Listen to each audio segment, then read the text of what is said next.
Yes, Prabhuji, we can start. Om Ajnanatimirandasya Jnananjana Shalakaya Chakshurumilitam Yena Tasmai Shri Guruve Namaha Shri Chaitanya Manobhishtam Stapitam Yena Bhutale Swayam Rupa Kadamayam Dadati Swapadantikam Vandeham Shri Gurum Shri Padakamalam Shri Gurum Vaishnavamscha Shri Rupam Sagrajatam Sahagana Raghunatam Vitam Tam Sajivam Sadvaitam Savadhutam Parijana Sahitam Krishna Chaitanya Devam Shri Radha Krishna Padam Sahagana Lalita Shri Vishakha Vitamscha He Krishna Karuna Sindhu Dinabandhu Jagatpate Gopesha Gopika Kanta Radha Kanta Namostute Tapta Kanchana Gaurangi Radhe Vrindavaneshwari Rishabhanu Sute Devi Pranamami Hari Priye Vanchakalpatarubhyascha Kripa Sindhu Bhaivacha Patitanam Pavanebhyo Vaishnavebhyo Namo Namaha Shri Krishna Chaitanya Prabhu Nityananda Shri Advaita Gadadhara Srivasadi Gaura Bhakta Hare Krishna Krishna Krishna Hare Hare Hare Rama Rama Rama Hare Hare. Hare Krishna, everybody. Hare Krishna, Prabhuji. Please accept our humble obeisances. All glories to Srila Prabhupada. Thank you very much for joining in and giving us your precious time. We appreciate your efforts and we always look forward to your class every time. So without further ado, we can start. We've had a break. We've had other sessions. So we are resuming back to Srimad Bhagavatam. We are reading Canto 3. We are on Chapter 8. Chapter 8 is called Manifestations of Brahma from Garbhodakshaya Vishnu. And the text for today is text 6, Prabhuji. So over to you. Yeah. Hare Krishna. Narayan Namaskrityam Naram Chaiva Narottamam Devim Saraswatim Vyasam Tato Jayamudiri Nashtaprayeshu Abhadreshu Nityam Bhagavata Seviya Bhagavate Yutam Shloke Bhakti Bhaktinashtaki Namo Vishnupadaya Krishna Vistaya Bhutale Srimate Bhakti Vedanta Swami Niti Namine Namaste Saraswati Devi Gauravani Pacharine Nirvishesha Shunyavadi Pashtya Deshatarine. Hare Krishna. Text number 6. Muhur Grinanto Vacha Sa Anuraga Skalat Padanashya Kritani Tajginam Kirita Sahasra Mani Praveka Pradyotito Dama Fana Sahasram. Translation and purport by His Divine Grace Sri Bhaktivedanta Swami Srila Prabhupada. Srila Prabhupada ki jai. The 4 Kumaras headed by Sanat Kumar, who all knew the transcendental pastimes of the Lord, glorified the Lord in rhythmic accents with selected words full of affection and love.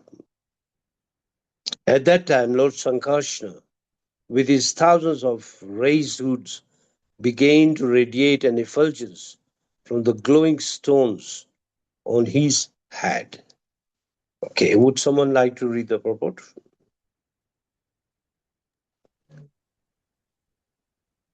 Hare Krishna Prabhuji, I can read the purport. Okay, okay. Purport by Srila Prabhupada, Srila Prabhupada ki Jai. Yeah. The Lord is sometimes addressed as Uttama Shloka, which means one who is worshipped with selected words by devotees. A profusion of such selected words come from a devotee who is fully absorbed in affection and love for the devotional service of the Lord. There are many instances in which even a small boy who was a great devotee of the Lord could offer excellent prayers in the choicest words for glorifications of the pastimes of the Lord. In other words, without the development of fine affection and love, one cannot offer prayers to the Lord very suitably. Hare Krishna. Yeah. Thank you, Mataji.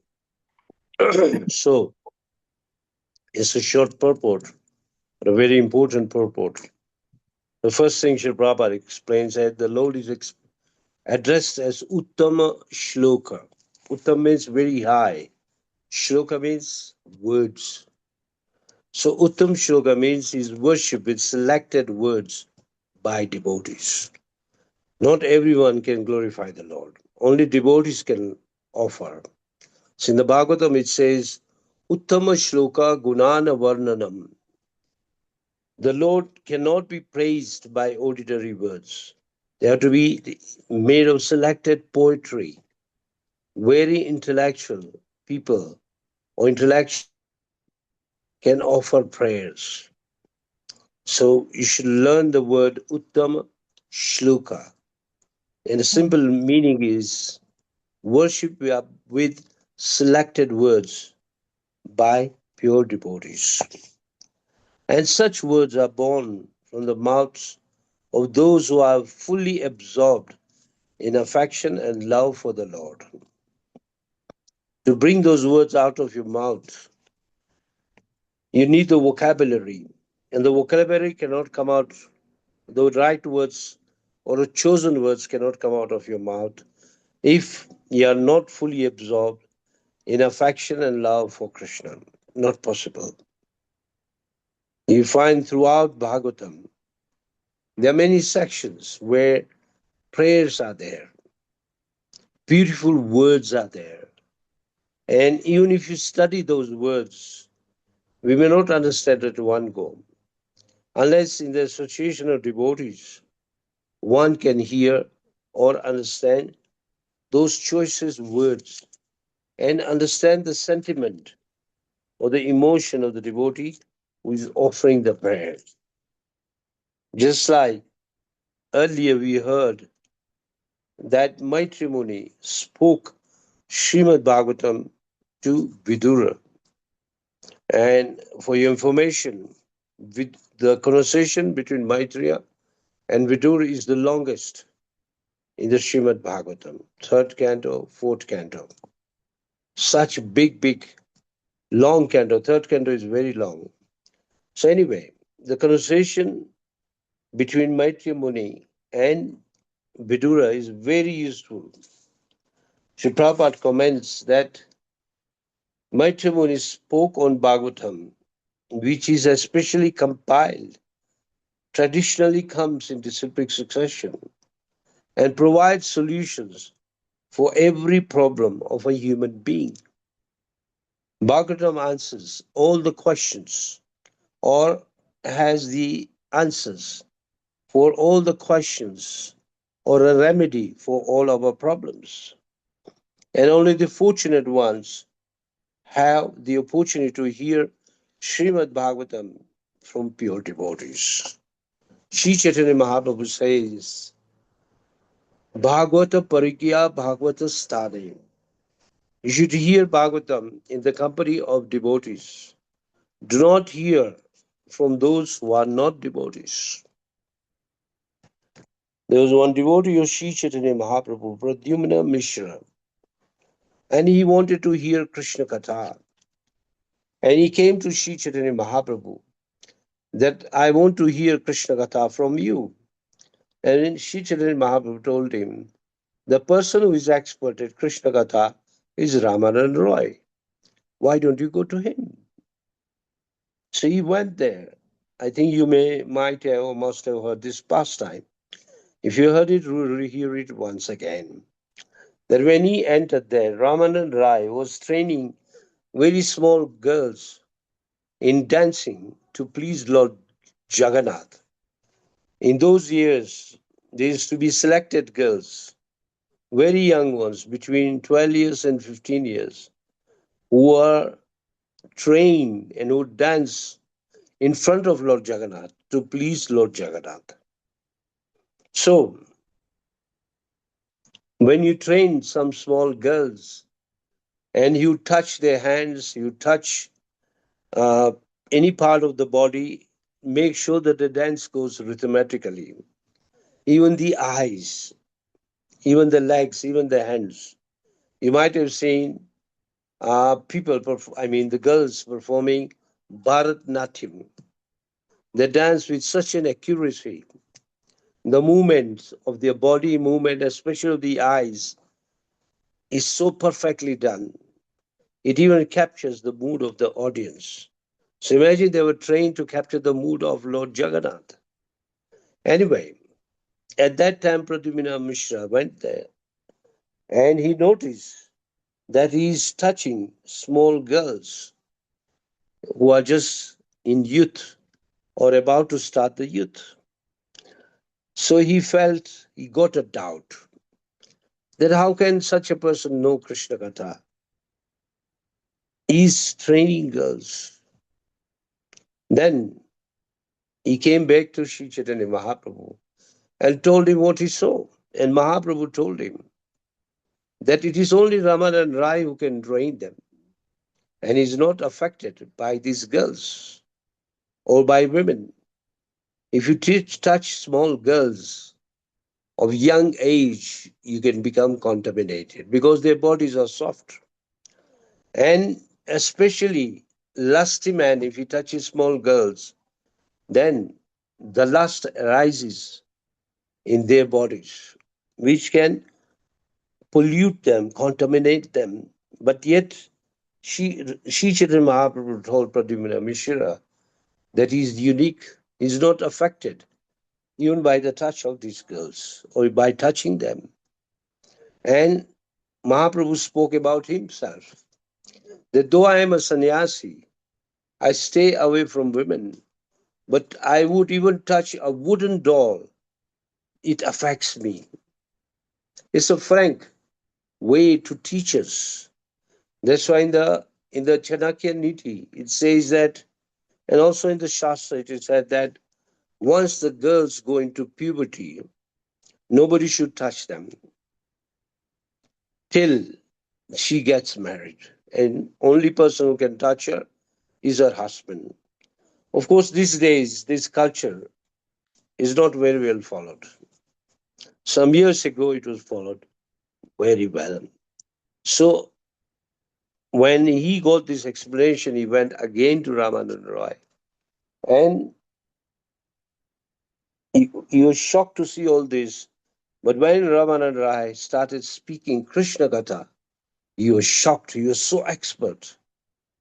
And Pradyumna Mishra fell at his feet for the offense he had committed.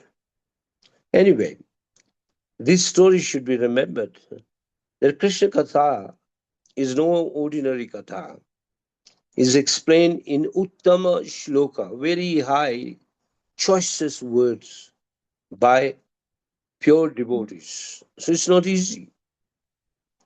And such words come out from the mouth of a devotee whose heart is absorbed in affection and love for Krishna. If your heart is not absorbed in affection and love for Krishna, there is no way you can speak prayers or verses. So that is the first qualification. The reason is we living entities are conditioned and are entrapped by the bondage of many difficulties. And we are trying to look for happiness other than spiritual life. Really speaking, in the material world, there's no real happiness. And even if it is there, it is very little and very short. Just like when you are very thirsty, you need water. You need at least a glass of water, minimum, if you're really thirsty. But if someone just gives you a spoon of water, it's like a joke. But in spiritual life, it's not like that. Spiritual life, the more you hear about Krishna, the more you chant the glories of Krishna, starting with the holy name, chanting Hare Krishna throughout the day, then in the due course, all the pollution from your heart goes away. It becomes clean. Then the love actually appears. Sanatana Goswami explains 9 steps as 9 showers in the book called Madhurya Kadambini, which Sri Prabhupada quotes in the 4th chapter of Bhagavad Gita, verse number 10. Vitaraga bhaya krodha mammaya bhava ashrita bhavo bhaume jnana tapasa. Purport, if you go, there are 9 steps we have discussed earlier also. And if you know, the first step is what you call Ado Shraddha. One needs faith. And the faith is nurtured by sadhu sang. That means you accept a spiritual master. Ado Shraddha Sadhu Sangha Bhajana Kriya. Then you engage in hearing and chanting. Then you give up all the misgivings. That's called Anartha Nivriti. After that comes Nishta, the taste for the holy name. Not before that. So if you don't cross the 4 steps, or you not climb those 4 steps properly, then don't expect the to appear in front of you. It is very difficult. So, one, it's a tip for us. You'll find that many devotees come to, especially to me, they say, oh, I have difficulty. I cannot understand this purport. What do I do? It means you are not through with those 4 things. You need a strong faith, number one. Adarshada sadhu sang. Are you associating with devotees? Are you hearing and chanting? Then have you given up all the misgivings, bad habits? We all know that we have bad habits. You may not tell others, you may not show off, but they are there in your heart. And these are the dark holes of your heart, that the love of Krishna cannot stay in your heart, it will spill out. So you have to close those holes by making those 4 steps very strong. Then the Nishta comes. Nishta means determination. And after this determination, as you go on with your devotional service with love and faith, then you get the taste. It's called ruchi. Taste for hearing, taste for chanting, taste for serving Krishna. It comes all together. And then you enjoy your Krishna consciousness.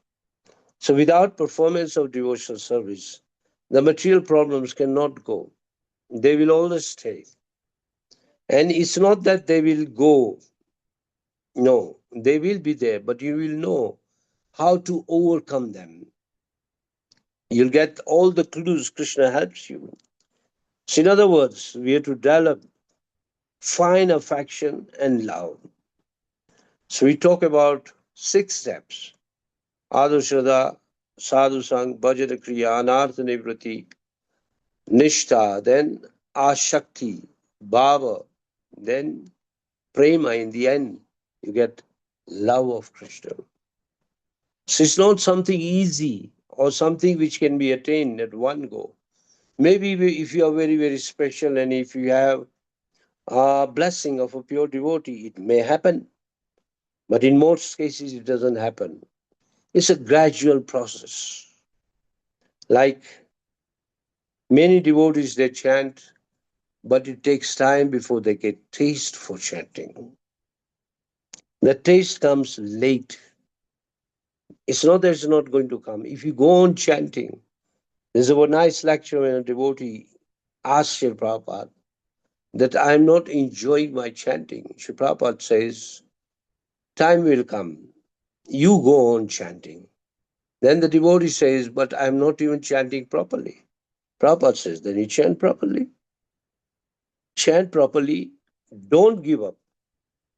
If you stay with the process of hearing, chanting, remembering, then what happens?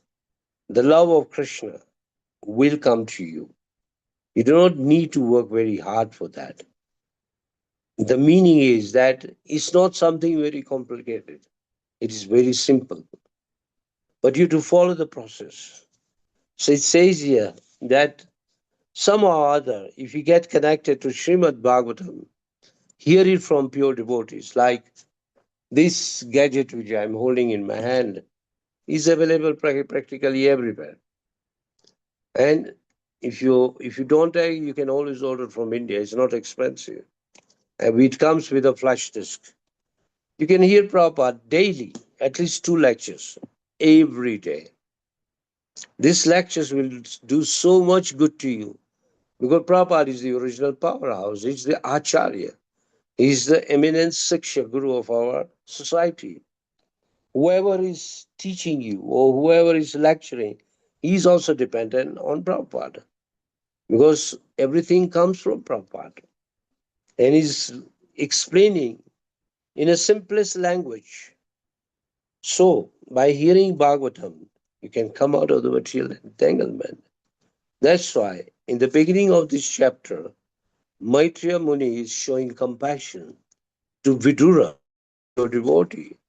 And Vidura actually represents us.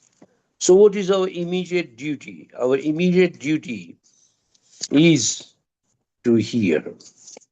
So, I think the word Uttam Shloka is very clear now. Now, the words, when they come out of the mouth of a pure devotee, it shows that he is attained love for Krishna and he has so much affection for the Lord. In the morning times, presently, we are hearing the prayers offered by Bhishma, and he remembers an incident which happened right on the battlefield. That Arjun became weak, he refused his duty, and Bhishma, Dev, remembers very well that Krishna spoke Atma Vidya. Atma Vidya is another name of Bhagavad Gita on the battlefield. And it strengthened Arjuna, and he took up his weapons and got ready to fight. And Bhishma could not hear anything. He was on the opposite side. And nobody else could hear other than Sanjay and Rashtra. They could hear because they had a blessing of Vyasdev. So Bhishma remembers that Krishna spoke something which was very, very nectarian. Because he's a pure devotee, you could sense or he had the clue what Krishna is speaking. So, in other words, without the grace of Krishna, one, not, one cannot offer prayers to Krishna. Not possible. And only selected persons can offer prayers. Shri Prabhupada warns us do not just pray whatever you think. Better pray referring to the Bhagavatam. Even if you repeat the prayers written in the Bhagavatam or Bhagavad Gita or in the Vedas, those are perfect and pure. Example is Dhruva. We all know we already done, no, not yet. Sorry, we are in the third canto. As we enter into the fourth canto, we'll hear about Dhruva, how he goes to perform severe austerities. And upon seeing the Supreme Lord, then he could not speak anything. The tongue could not vibrate anything. She was just looking at the Lord. What did the Lord do? He took his conch shell, touched the head of Dhruva, and the words started coming out from the mouth of Dhruva. And the words were so great that it seemed like Dhruva was only 5 years old. He was speaking like a very learned sage, as a pure devotee. That means the Lord blessed him with his conch shell. How was Prahlad blessed? Is through the wire medium of Narada Muni. There's a Prahlad Siksha. He offers prayers to Lord Nrsimhadev. But before that, he had already given knowledge of the Srimad Bhagavatam to his fellow friends, which led him to the situation in which his father, Hiranyakashipu, was ready to kill him. You're shocked where this boy has got all this knowledge about Vishnu. And he's so pure. And even when his father asked him, where did you get all this knowledge? And Dhruv Maharaj already told him that this knowledge cannot be had all that easily because your heart is contaminated by different enemies. Pluck out those enemies or kill those enemies and let the Lord sit in your heart. You'd be able to understand this knowledge. Otherwise, it is puna punata charvita charvinanam charvitanam. Puna puna means again and again. We do the same thing. And then in the end, we get frustrated. Because material happiness is like that. It's very tasty in the beginning. And as you carry on, you become disgusted. And you don't like it anymore. That's why devotees don't waste time in such kind of indulgence or material pleasures. All material pleasures have a beginning and an end. So don't think that, don't waste time looking for material pleasures. Anyone who is learned will not waste time for material pleasures. He knows that it is a waste of time. So without developing fine affection and love for Krishna, one cannot offer prayers. So Dhruv is the best example. At the age of 5, you don't expect someone to speak fine prayers, but Dhruv was able to speak. Later on, in the Bhagavatam, even before that, we have prayers of Kunti. Beautiful prayers. I think we already done in the evening, on the Eldoret class, the prayers of Kunti. Beautiful prayers.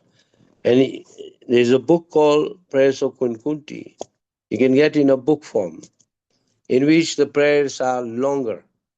Prayers are the same, but the purports are longer. Srila Prabhupada, for each prayer, he gave one class each day. That's if you want to understand seriously the prayers of Kunti. Then comes the prayers of Bhishma. Beautiful prayers.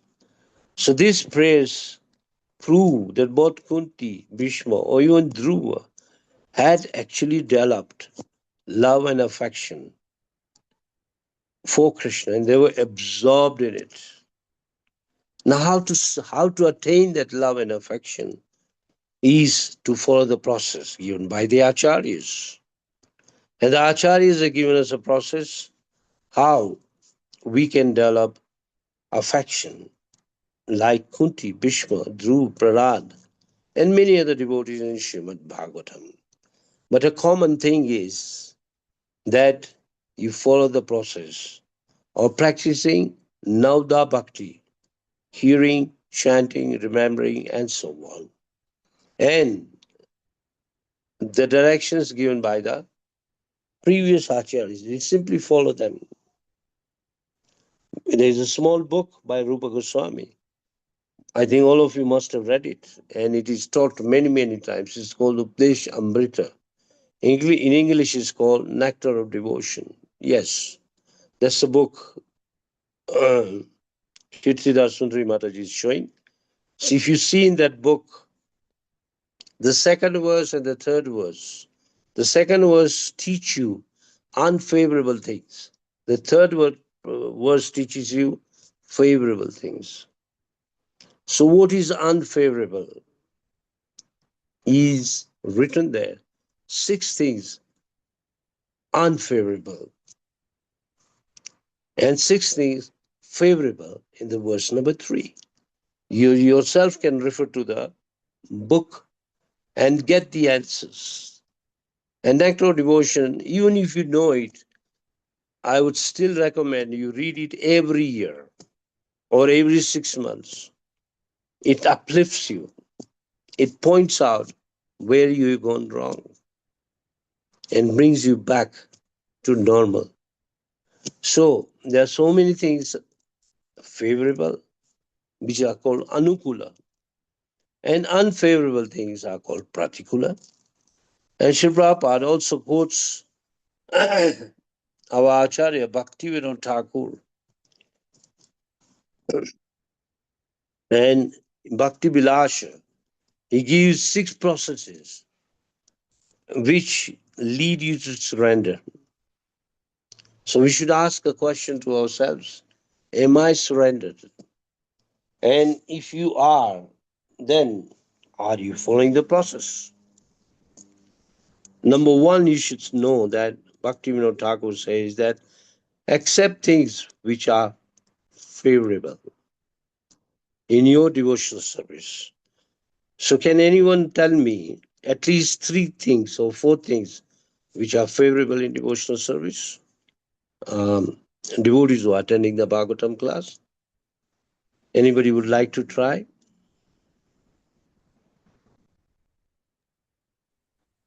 Serving the devotees, Yes, chanting, following the regulative principles. Hearing, yes. Yes, hearing associating with chant, devotees. Associating with devotees, yes, Reading Srimad Bhagavatam and Bhagavad Gita. yes. Right. So, these are some of the favorable things. Can anyone tell unfavorable things? Associating with non-devotees, materialistic Yes, people. yes, Uh, Rajalpa, yes. Breaking rules and Vaishnava. regulations, breaking rules and regulations, not hearing Bhagavatam, not associating with devotees. These are unfavorable things. And even if you get a little unfavorable association, your bhakti can stop. You will not move forward. So that's why Bhaktivinoda Thakur says, Anukulasya sankalpa, accept things which are favorable. Pratikulasya varjanam, give up unfavorable things. Then Rakshishati Vishwasya, number 3, have firm faith that Krishna will always protect me. Yes, Krishna will protect you if you are engaged in devotional service. But don't expect Krishna to protect you if you spoil yourself or you spoil your devotion. So that's the third rule. Rakshishati Vishwasho, Gopavarta Varanam Tatha. Have same interest like that of Krishna.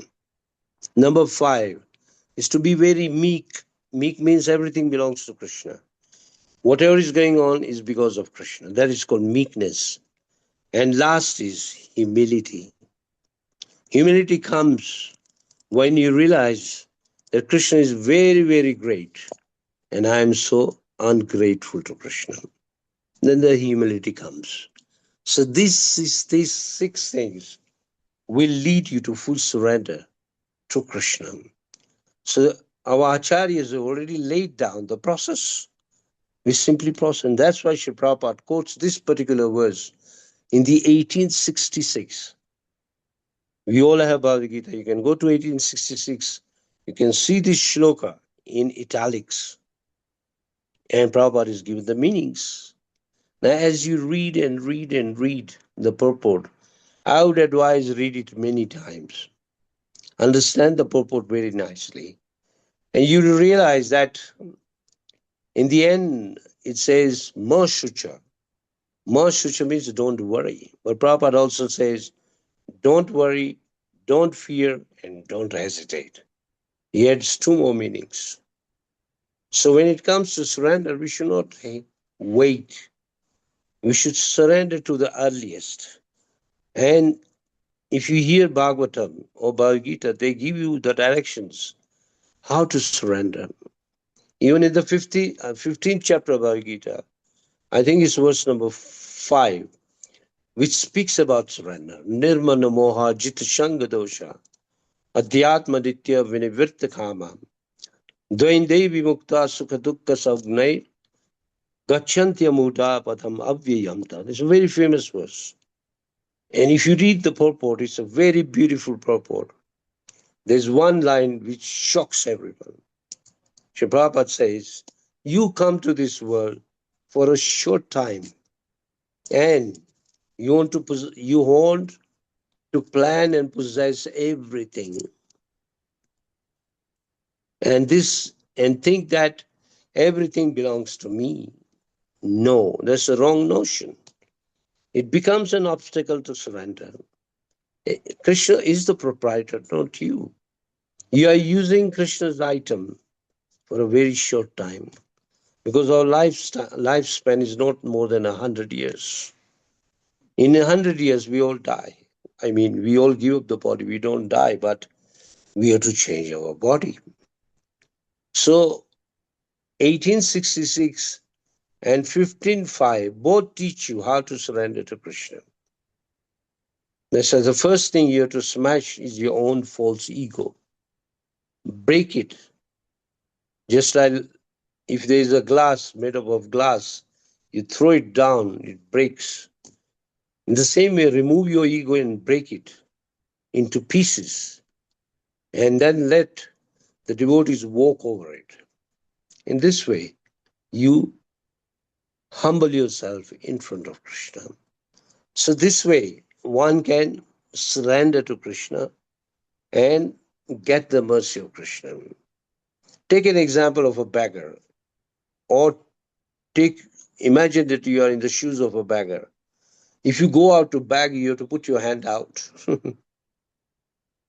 and show your humility and show your poverty or pain. Then people will give you.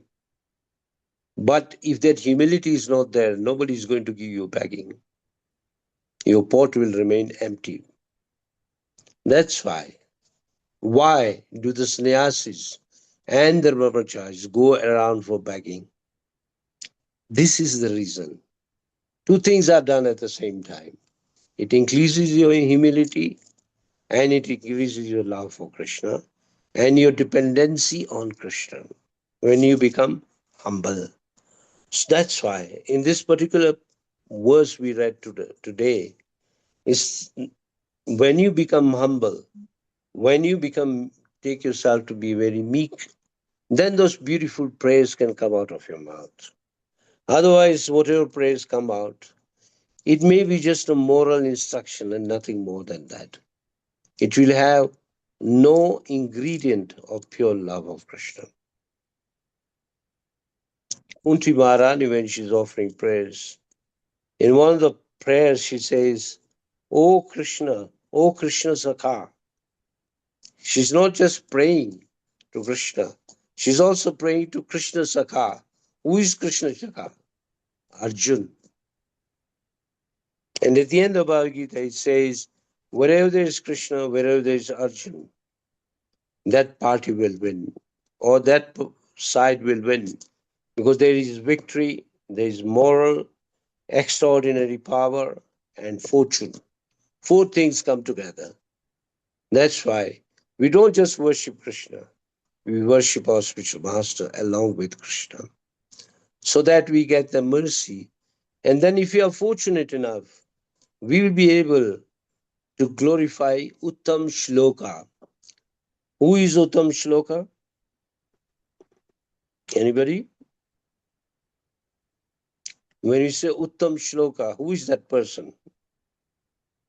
Krishna.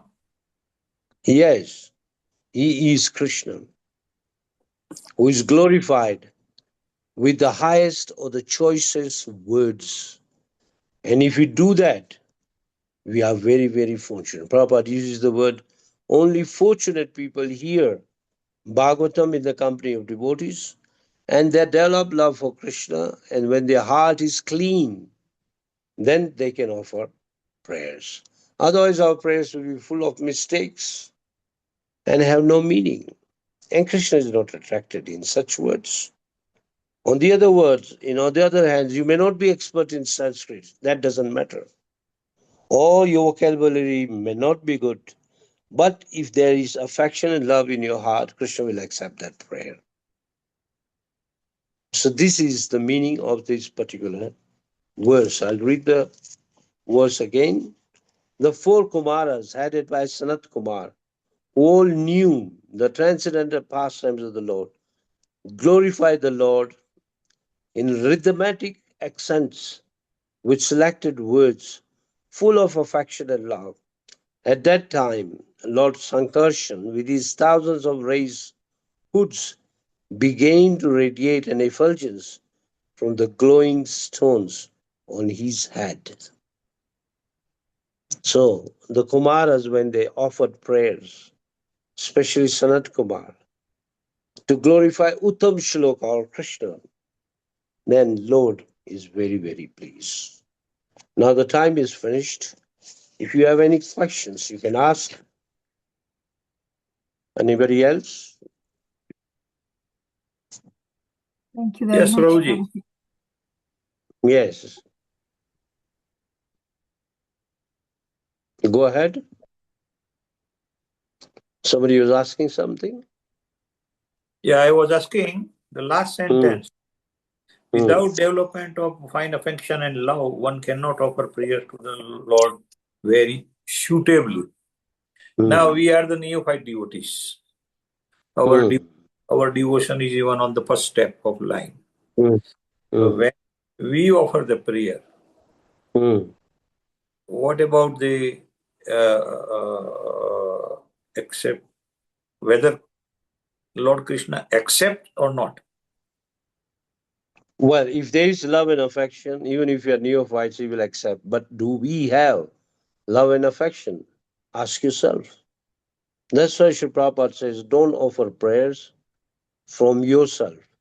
Refer to Bhagavatam and offer those prayers. Krishna will accept it. Yeah. So Okay. you take the advice of Sri Prabhupada that don't offer prayers yourself.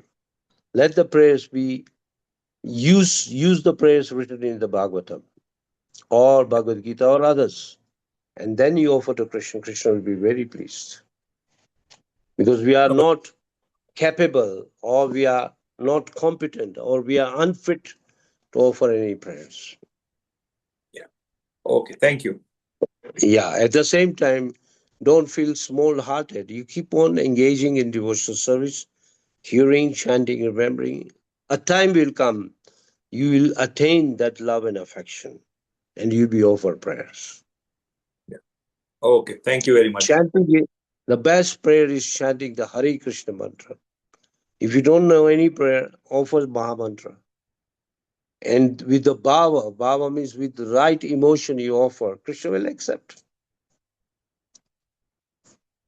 Like small children who come to our temple, they don't know many prayers, but they, with the folded hands, they just say Shri Krishna Chaitanya, then Hare Krishna mantra, then Prabhupada mantra. Enough. This will please Krishna. Okay? Okay, anyone else has any questions or any comments? Okay. Yeah. Thank you. Hare Krishna, Prabhuji. Thank you so much for today's session. Prabhuji, I have a question. So you said the 9 processes from Shraddha to Krishna Prema, all those steps, and it comes step by step. But we even read about the 10 offenses, and the last line in the 10 offenses is that every devotee should guard against these 10 offenses to quickly progress and attain Krishna Prema. So, is that It another means, way? no, it's not another way. It means that even that, because chanting is our main service to Krishna and a common service offered to Krishna. So make sure we do it in an unoffensive way. That's why when we recite the 10 offenses, which has to be done daily before we start chanting, so that we do not commit those offenses. And if we are committing offense, our heart will say, hey, take care. In this way, we guard ourselves and make sure that we offer, when we perform our chanting without any offenses to develop love of Krishna. Yeah. Yes, Prabhuji, thank you so much for that clarification. Are there any other questions or comments from the group? Hare Krishna.